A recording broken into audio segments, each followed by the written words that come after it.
जरा सोचिए, अगर 9 अक्टूबर को उत्तर प्रदेश की राजनीति में ऐसा धमाका हो जाए जिसकी आहट से लखनऊ से लेकर दिल्ली तक की सियासी गलियारे हिल जाएं। अगर समाजवादी पार्टी के गद्दावर नेता मुलायम सिंह यादव के सबसे भरोसेमंद और अखिलेश यादव के सबसे पुराने साथी आजम खां अचानक से सपा छोड़कर बहुजन समाजवादी पार्टी यानी बीएसपी में शामिल हो जाएं, तो क्या होगा? क्या यूपी की सियासत का पूरा गणित बदल जाएगा? क्या दलित और मुस्लिम का नया गठजोड़ साल 2027 के चुनाव से पहले अखिलेश यादव की कुर्सी के लिए खतरे की घंटी बन जाएगा? दोस्तों, आज की इस रिपोर्ट में मैं आपको पूरी कहानी विस्तार से बताऊंगा। क्यों 8 और 9 अक्टूबर की तारीख उत्तर प्रदेश की राजनीति में ऐतिहासिक साबित हो सकते हैं। क्यों अखिलेश यादव और मायावती दोनों एक दूसरे के सामने खड़े हैं और क्यों आजम खां का फैसला आने वाले विधानसभा चुनाव का पासा पलट सकता है। तो वीडियो को अंत तक देखिएगा। नमस्कार दोस्तों, मैं हूं आपके साथ ऋषभ चौहान। 8 अक्टूबर को समाजवादी पार्टी के राष्ट्रीय अध्यक्ष अखिलेश यादव रामपुर पहुंच रहे हैं। रामपुर क्यों? क्योंकि वही रहते हैं सपा के सबसे बड़े मुस्लिम चेहरा और पूर्व कैबिनेट मंत्री आजम खां।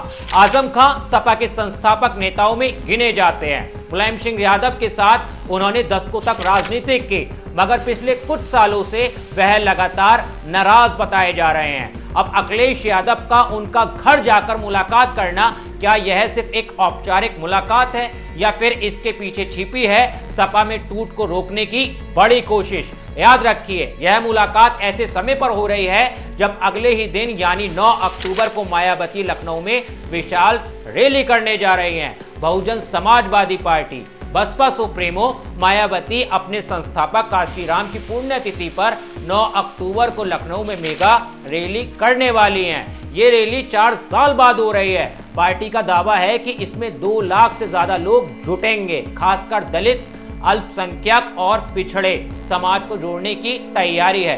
अब सोचिए, पिछले चुनाव में बसपा लगभग खत्म हो चुकी थी। साल 2022 विधानसभा चुनाव में बसपा सिर्फ एक सीट जीत पाई थी।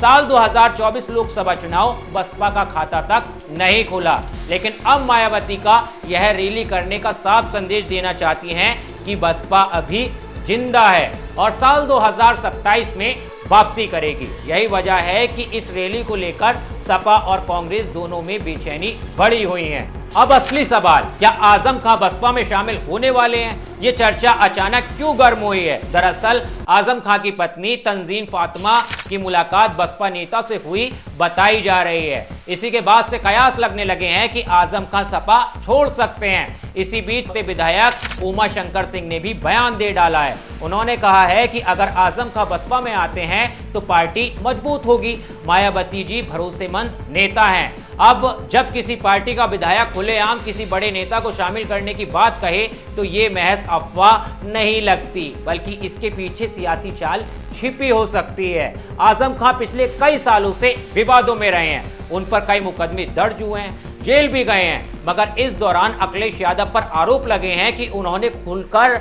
सपोर्ट नहीं किया आजम खां का, ऐसा माना जाता है। रामपुर की पहचान आजम खां से जुड़ी है, लेकिन अब रामपुर में सपा की पकड़ लगातार ढीली होती जा रही है। यही वजह है कि आजम खां और उनके समर्थक मानते हैं कि सपा ने उन्हें इग्नोर किया है। ऐसे में अगर वह बसपा का दामन थाम लेते हैं तो मायावती को सीधे सीधे मुस्लिम वोटों का बड़ा फायदा मिल सकता है। दोस्तों, यूपी की राजनीति में हमेशा से जातीय समीकरण अहम रहे हैं। भाजपा हिंदुत्व प्लस स्वर्ण प्लस ओबीसी प्लस पिछड़ा वोट बैंक पर सवार रही है। सपा यादव प्लस मुस्लिम समीकरण पर टिकी रही है। बसपा दलित प्लस ब्राह्मण कार्ड खेलती रही है। लेकिन सोचिए, अगर मुस्लिम वोट आजम खां के जरिए प्लस दलित वोट मायावती के जरिए मिल जाए तो क्या होगा? यही कारण है कि अखिलेश यादव को 8 अक्टूबर को मजबूरन रामपुर जाना पड़ रहा है। वहीं किसी भी कीमत पर आजम खां को हाथ से नहीं जाने देना चाहते। बसपा की इस रैली को सिर्फ एक आम सभा समझने की भूल मत कीजिए। दरअसल मायावती की इस रैली से साल 2027 विधानसभा चुनाव की ग्राउंड वर्किंग शुरू कर रहे हैं।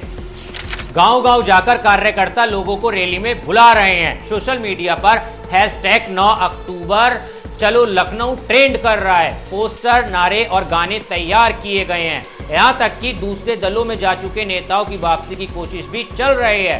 मायावती इस रैली में अपने भतीजे आकाश आनंद को भी फिर से लॉन्च कर सकते हैं। यानी बसपा नई पीढ़ी को सामने लाकर यह दिखाना चाहती है कि पार्टी सिर्फ मायावती तक सीमित नहीं रही है। अब सवाल यह है कि जो पार्टी साल 2022 में सिर्फ एक सीट लाई थी, उससे सपा और कांग्रेस क्यों डर रही है? तो इसका जवाब है वोट बैंक का बिखराव। दरअसल यूपी में भाजपा को टक्कर देने के लिए विपक्षी दलों को एकजुट होना पड़ेगा, लेकिन अगर मुस्लिम और दलित वोट अलग अलग दिशा में चले गए तो सीधा फायदा बीजेपी को होगा। यही कारण है कि कांग्रेस और सपा नहीं चाहती कि बसपा का पुनर्जीवन हो। तो अब सारी नजरें टिकी हैं 9 अक्टूबर पर। क्या मायावती की रैली में आजम खां या उनके परिवार की एंट्री होगी? क्या अखिलेश यादव की 8 अक्टूबर की मुलाकात आजम खां को रोक पाएगी? क्या बाकी दलित मुस्लिम समीकरण साल 2027 का गेम बदल देगा? दोस्तों, ये कहानी सिर्फ एक नेता की पार्टी की बदलने की नहीं है, ये कहानी है उत्तर प्रदेश की राजनीति में आने वाले बड़े बदलाव की, जो न सिर्फ साल 2027 के चुनाव बल्कि साल 2024 के बाद की राजनीति को भी प्रभावित कर सकता है। अब बड़ा सवाल आपसे है, अगर आजम खां बसपा में शामिल होते हैं तो क्या मायावती की किस्मत बदल जाएगी या फिर अखिलेश यादव उन्हें रोक लेंगे और सपा का मुस्लिम वोट बैंक सुरक्षित रहेगा?